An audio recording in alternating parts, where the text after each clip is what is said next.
ഒരു നാടൊന്നാകെ കരയുകയാണ്. ദുഃഖം സഹിക്കാൻ വയ്യാതെ 4 പിഞ്ചുമക്കൾക്ക് യാത്ര പറയുകയാണ്. 4 പേർക്ക് ജീവൻ നഷ്ടപ്പെട്ട കല്ലടിക്കോട് അപകടത്തിന്റെ തുടർന്നുള്ള വിവരങ്ങളിലേക്കാണ് നമ്മൾ വീണ്ടും പോകുന്നത്. മന്ത്രി കെ കൃഷ്ണൻകുട്ടി ഇപ്പോൾ കരിമ്പനയ്ക്കൽ ഹാളിലേക്ക് എത്തിയിരിക്കുകയാണ്. 4 പേർക്കും ആദരാഞ്ജലികൾ സംസ്ഥാന സർക്കാരിൻ്റെ ആദരമർപ്പിക്കുന്ന ഘട്ടമാണ്. മന്ത്രിമാർ, ജില്ലയിലെ 2 മന്ത്രിമാരും എത്തുന്നുണ്ട് എന്ന് നേരത്തെ തന്നെ നമുക്കറിയാം. അവരൊക്കെയും എത്തിക്കൊണ്ട് അവരുടെ സ്നേഹം പൂർണ്ണമായും പങ്കുവയ്ക്കുകയാണ്. ഇതിന് ശേഷം ഇന്ന് ഉച്ചയോടുകൂടി കളക്ട്രേറ്റിൽ നടക്കുന്ന യോഗത്തിൽ ജില്ലാ കളക്ടർ അടക്കമുള്ളവർ പങ്കെടുക്കും. ഈ റോഡ് അപകടങ്ങൾ തുടർക്കഥയാകുന്നു എന്ന പരാതി നിലനിൽക്കുന്നത് കൊണ്ട് തന്നെ ഇനി ഇങ്ങനെ ഒരു അപകടം ഉണ്ടാകാത്ത വിധത്തിലുള്ള നടപടിക്രമങ്ങൾ സ്വീകരിക്കുക എന്നതാണ് ഏറ്റവും പ്രധാനപ്പെട്ട ഘട്ടം. ആ നിലയിലുള്ള പ്രവർത്തനങ്ങളൊക്കെയും ഇനി തുടങ്ങാനിരിക്കുകയാണ്. ഇപ്പോൾ മന്ത്രിമാർ അവിടേക്ക് വരുന്നു. ജില്ലാ കളക്ടറുണ്ട്, കോങ്ങാട് MLA ശാന്തകുമാരിയുണ്ട്, അങ്ങനെ ജനപ്രതിനിധികൾ എല്ലാവരുമുണ്ട്. ജില്ലയിലെ MLA-മാരെല്ലാവരും അവിടെ ഉണ്ട്. നേരത്തെ നമ്മൾ രാഹുൽ മാങ്കൂട്ടത്തിൽ അടക്കമുള്ളവരെ കണ്ടിട്ടുണ്ടായിരുന്നു. മറ്റ് ജനപ്രതിനിധികൾ, ഉന്നത ഉദ്യോഗസ്ഥരടക്കമുള്ളവർ ഉണ്ട്. നാട്ടുകാർ ഒരുപാട് പേരുണ്ട്. അവരൊക്കെയും സംസാരിച്ചിരുന്നു. അവർക്കാർക്കും ഈ 4 മക്കൾ ഇനി ഇല്ല എന്നുള്ള സത്യം ഉൾക്കൊള്ളാൻ കഴിയുന്നില്ല എന്നുള്ളതാണ് ഏറ്റവും വലിയ വിഷമം. കാരണം എന്നും എത്രയോ വർഷങ്ങളായി രാവും പകലും ഇല്ലാതെ ഒന്നിച്ച് കളിച്ചു ചിരിച്ച് നടക്കുന്ന കുഞ്ഞുങ്ങളാണ്. കുട്ടിക്കാലം മുതലേ പരസ്പരം എല്ലാ സ്നേഹവും സങ്കടങ്ങളും പങ്കുവെച്ച് തന്നെ വളർന്ന അയൽക്കാരായി തന്നെ വളർന്ന് മുന്നോട്ട് പോകുന്ന കുഞ്ഞുങ്ങളാണ്. ഒരു ഗ്രാമത്തിൻ്റെ ആകെ പ്രിയപ്പെട്ടവരായ 4 പെൺമക്കളാണ്. അവരാണ് ഇപ്പോൾ ഓർമ്മയാകുന്നത്. 10 മണിക്ക് സംസ്കാര ചടങ്ങുകൾ നടക്കും. അതിനു മുന്നോടിയായി കരിമ്പ ഗവൺമെൻറ് ഹയർ സെക്കൻഡറി സ്കൂളിലെ അവരുടെ മുഴുവൻ സഹപാഠികൾക്കുമൊപ്പം അധ്യാപകർക്കും അവർക്ക് പ്രിയപ്പെട്ട മറ്റെല്ലാവർക്കും അവരെ ഒരിക്കൽ കൂടി കാണാനുള്ള അവസരമാണ് കരിമ്പനയ്ക്കൽ ഹാളിൽ പുരോഗമിക്കുന്ന പൊതുദർശനം. അങ്ങനെ തന്നെ ഇപ്പോൾ ചടങ്ങുകളൊക്കെ നടക്കുന്നു. നേരത്തെ തന്നെ ക്രമീകരണങ്ങളെല്ലാം പൂർത്തിയാക്കിയിട്ടുണ്ടായിരുന്നു. സച്ചിൻ വള്ളിക്കാട് ഇപ്പോൾ ചേരുന്നുണ്ട്. സച്ചിൻ, മന്ത്രി കൃഷ്ണൻകുട്ടി എത്തിയിരിക്കുന്നു. മന്ത്രി MB രാജേഷ് അല്പസമയത്തിനകം അവിടേക്ക് എത്താനിരിക്കുന്നു. പൊതുദർശനം എത്ര മണിവരെ ഉണ്ടാകും? നീണ്ടുപോകാനുള്ള ഒരു സാഹചര്യമാണ് നിലനിൽക്കുന്നത്. കാരണം നിരവധി പേരാണ് ഇപ്പോൾ കരിമ്പനക്കൽ ഹാളിലേക്ക് എത്തിക്കൊണ്ടിരിക്കുന്നത്.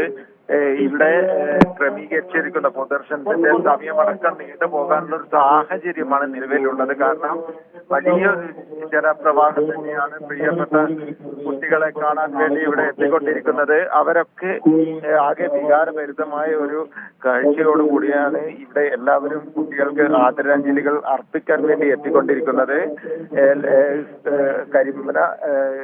കരിമ്പ ഹയർ സെക്കൻഡറി സ്കൂളിലെ അധ്യാപകരടക്കം എത്തി അവരൊക്കെ പൊട്ടിക്കരയുന്ന ഒരു കാഴ്ചയാണ്. വളരെ വികാരപരമായി പൊട്ടിക്കരയുന്നു. കാരണം തങ്ങളുടെ കുട്ടികളെയാണ് നഷ്ടപ്പെട്ടിട്ടുള്ളത്. അവരെ അവസാനമായി ഒരു നോക്ക് കാണാൻ വേണ്ടിയായിരുന്നു അധ്യാപകരടക്കം എത്തിയിട്ടുള്ളത്.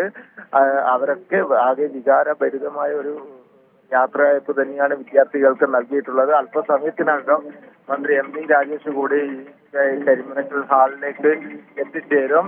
നിലവിൽ ജില്ലാ കളക്ടർ അടക്കമുള്ള ഉദ്യോഗസ്ഥരൊക്കെ ഇവിടെയുണ്ട്. പൊതുദർശനം ഇപ്പോൾ പുരോഗമിച്ചു കൊണ്ടിരിക്കുകയാണ്. 10 മണിവരെയാണ് പൊതുദർശനം പറഞ്ഞതെങ്കിലും അത് നീണ്ടു പോകാനുള്ള ഒരു സാഹചര്യമാണ് നിലനിൽക്കുന്നത്. കാരണം വലിയ ഒരു നീണ്ട നിര തന്നെ ഹാളിന് പുറത്ത് ഈ കുട്ടികളെ അവസാനമായി കാണാൻ വേണ്ടി എത്തിയിട്ടുണ്ട്. അതിൽ വിദ്യാർത്ഥികൾ, അതുപോലെ തന്നെ സമീപ പ്രദേശങ്ങളിൽ നിന്നടക്കമുള്ള ആളുകളൊക്കെ എത്തിയിട്ടുണ്ട്. ജനപ്രതിനിധികൾ ഉണ്ട്, MLA-മാരായ കെ ശാന്തകുമാരി രാവിലെ മുതൽ ഈ മൃതദേഹം ഏറ്റുവാങ്ങുന്ന സമയം മുതൽ ജില്ലാ ആശുപത്രിയിലും അതേപോലെ തന്നെ വീടുകളിൽ 4 പേരുടെയും വീടുകളിലെത്തി ഖബറടക്കത്തിന്റെ കാര്യങ്ങളൊക്കെ സംസാരിച്ചു. അതേപോലെ തന്നെ കുടുംബാംഗങ്ങളെ, മാതാപിതാക്കളെ ഒക്കെ ആശ്വസിപ്പിച്ചാണ് MLA മുഴുവൻ സമയവും ഈ കുട്ടികളുടെ കുടുംബത്തോടൊപ്പം തന്നെ, ഈ ദുഃഖത്തോടൊപ്പം തന്നെ ഉണ്ടായിരുന്നു. രാഹുൽ മാങ്കൂട്ടത്തിൽ MLA-യും ഈ കുട്ടികളുടെ വീടുകളിലൊക്കെ സന്ദർശനം നടത്താൻ വേണ്ടി എത്തിയിരുന്നു. വലിയൊരു യാത്രയയപ്പ് തന്നെയാണ് ഇപ്പോൾ കുട്ടികൾക്ക് നൽകുന്നത്. അത് സംസ്ഥാന സർക്കാരിന്റെ അടക്കം ഔദ്യോഗികമായ ഒരു വലിയ യാത്രയയപ്പ് തന്നെയാണ് ഇപ്പോൾ പുരോഗമിച്ചുകൊണ്ടിരിക്കുന്നത്. മന്ത്രിമാരടക്കം എത്തി ആദരാഞ്ജലികൾ അർപ്പിക്കും. നിലവിൽ മന്ത്രി കെ കൃഷ്ണൻകുട്ടി ഇവിടെ എത്തിയിട്ടുണ്ട്. അതേപോലെ തന്നെ വലിയൊരു ജനപ്രവാഹം, പ്രിയപ്പെട്ടവരെ 4 പേർ ഒരുമിച്ചായിരുന്നു കളിച്ചും ചിരിച്ചും പഠിച്ചും നടന്നവർ. അവർ ഒരുമിച്ചാണ് ഇപ്പോൾ മരണത്തിലും യാത്രയാവാൻ വേണ്ടി പോകുന്നത്. അവരെ ഒരുമിച്ച് യാത്ര അയക്കാൻ വേണ്ടിയാണ് നാടൊന്നാകെ ഇപ്പോൾ തുപ്പനാട് കരിമ്പനക്കൽ ഹാളിലേക്ക് എത്തിക്കൊണ്ടിരിക്കുന്നത്. ഇന്നലെ വൈകിട്ടോടുകൂടിയാണ് ദാരുണമായ സംഭവം നടന്നത്. വലിയ നാടിനെ ആകെ ദുഃഖത്തിൽ ആഴ്ത്തിയ അപകടത്തിൽ 4 8ാം ക്ലാസ് വിദ്യാർത്ഥികളുടെ ജീവനാണ് പൊലിഞ്ഞിരിക്കുന്നത്. സച്ചിൻ വള്ളിക്കാട് വിശദാംശങ്ങൾ നൽകിക്കൊണ്ടിരിക്കുന്നു. ഒപ്പം KT സ്വാലിഹുമുണ്ട്. കരിമ്പനക്കൽ ഹാളിൽ നിന്നുള്ള ദൃശ്യങ്ങൾ പ്രേക്ഷകരിലേക്ക് എത്തിക്കുകയാണ്. എന്തു പറയണമെന്നറിയാതെ, എങ്ങനെ ആശ്വസിപ്പിക്കണമെന്നറിയാതെ ഈ ബന്ധുക്കൾക്കും നാട്ടുകാർക്കും അവരുടെ പ്രിയപ്പെട്ട കൂട്ടുകാർക്കും അധ്യാപകർക്കും ഒപ്പം അവിടെ തുടരുന്ന ഒരു പറ്റം മനുഷ്യർ, അവരാരും ഈ 4 കുരുന്നുകൾ ഇനി ഇല്ല എന്നുള്ള സത്യം പോലും ഉൾക്കൊണ്ടിട്ടില്ല, ഉൾക്കൊള്ളാൻ കഴിഞ്ഞിട്ടില്ല. നേരത്തെ നമ്മളോട് സംസാരിച്ചവരൊക്കെയും പറയുന്നത് അങ്ങനെയാണ്. എങ്ങനെയാണ് ഈ 4 പേർ മരിച്ചുപോയി എന്ന് ഞങ്ങൾ വിശ്വസിക്കേണ്ടത്? ഇന്നലെ വൈകുന്നേരത്തും ഞങ്ങൾ കണ്ട മക്കളാണ്. ഞങ്ങളോടൊക്കെയും കഥ പറഞ്ഞ്, പരീക്ഷയെക്കുറിച്ച് പറഞ്ഞ്, നാളെ കാണാമെന്ന് പറഞ്ഞ് സ്കൂളിൽ നിന്ന് ഇറങ്ങിയ കൂട്ടുകാരാണ്. അവരിനി ഇല്ല എന്ന് എങ്ങനെ ഞങ്ങൾ വിശ്വസിക്കണമെന്നായിരുന്നു ഓരോരുത്തരും നമ്മളോട് ചോദിക്കുന്നത്. അത്രത്തോളം തീവ്രമായ, വികാരഭരിതമായ ഒരു അവസ്ഥയിലൂടെ ആ നാട് മുഴുവൻ കടന്നു പോവുകയാണ്. അവരുടെ ബന്ധുക്കളുണ്ട്, അമ്മമാരൊക്കെയും ദുഃഖം സഹിക്കാൻ വയ്യാതെ കുഴഞ്ഞു വീഴുന്ന സ്ഥിതിയൊക്കെയും നമ്മൾ കണ്ടു. സുഹൃത്തുക്കളൊക്കെയും അവർക്ക് ചേതനയറ്റ ശരീരങ്ങൾക്ക് അടുത്ത് തന്നെ ഇരിക്കുകയാണ്. അവരെല്ലാവരും അവരുടെ സ്നേഹം ഈ അവസാന യാത്രയിൽ ആ 4 കുഞ്ഞുങ്ങൾക്ക് പങ്കുവെച്ച് നൽകുകയാണ്. 10 മണിയോടുകൂടി സംസ്കാര ചടങ്ങുകൾ എന്ന് നിശ്ചയിച്ചിട്ടുണ്ടെങ്കിലും ഇപ്പോൾ സച്ചിൻ പറഞ്ഞതുപോലെ നമുക്ക് ദൃശ്യങ്ങളിൽ കണ്ടാൽ മനസ്സിലാക്കാവുന്നതേ ഉള്ളൂ. അത്രത്തോളം വലിയ തിരക്കുണ്ട്.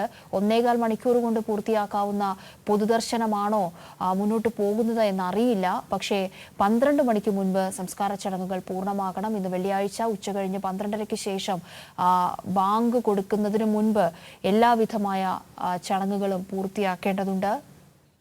അപ്പോൾ അതിനനുസരിച്ചായിരിക്കും ഈ പൊതുദർശന ചടങ്ങുകൾ, അതിൻ്റെ സമയക്രമമൊക്കെയും പാലിക്കുക. പരമാവധി ആളുകൾക്ക് അവരെ ഒരിക്കൽ കൂടി കാണാനുള്ള അവസരം അവിടെ ഒരുങ്ങുമെന്നാണ് മനസ്സിലാക്കേണ്ടുന്നത്. എങ്കിൽ പോലും വലിയ തിരക്കുണ്ട്. പ്രതീക്ഷിച്ചതിനപ്പുറത്തേക്ക് ആളുകൾ, അവരെ നേരിട്ട് പരിചയമുള്ളവരും അല്ലാത്തവരുമായ ഒരു വലിയ ജനസമൂഹം അവിടെ എത്തിയിട്ടുണ്ട്. അവർക്ക് വേണ്ടി പ്രാർത്ഥിക്കുന്നവരുണ്ട്, അവർക്ക് വേണ്ടി എല്ലാ സ്നേഹവും നൽകുന്നവരുണ്ട്, അവരുടെ കുടുംബാംഗങ്ങളെ കണ്ട് ആശ്വസിപ്പിക്കാൻ എത്തിയിരിക്കുന്നവരുണ്ട്. അങ്ങനെ എല്ലാവർക്കും 4 കുഞ്ഞുങ്ങളെ ഒരിക്കൽ കൂടി കാണാനുള്ള ഒരു അവസരമാണ് ഇപ്പോൾ കരിമ്പനക്കൽ ഹാളിൽ ഒരുങ്ങുന്നത്. നിശ്ചയിച്ച സമയം അനുസരിച്ച് 10 മണി വരെയാണ്. അതിനു മുൻപോ അതിനുശേഷമോ എങ്ങനെയാണ് ഇപ്പോഴുള്ള തീരുമാനമെന്നറിയില്ല. പൊതുദർശനം പൂർത്തിയാകുന്നതുമായി ബന്ധപ്പെട്ട് വരുന്ന സമയത്ത് അതുമായി ബന്ധപ്പെട്ട് കൂടുതൽ വിവരങ്ങൾ നമ്മുടെ പ്രതിനിധികൾ തന്നെ നൽകും.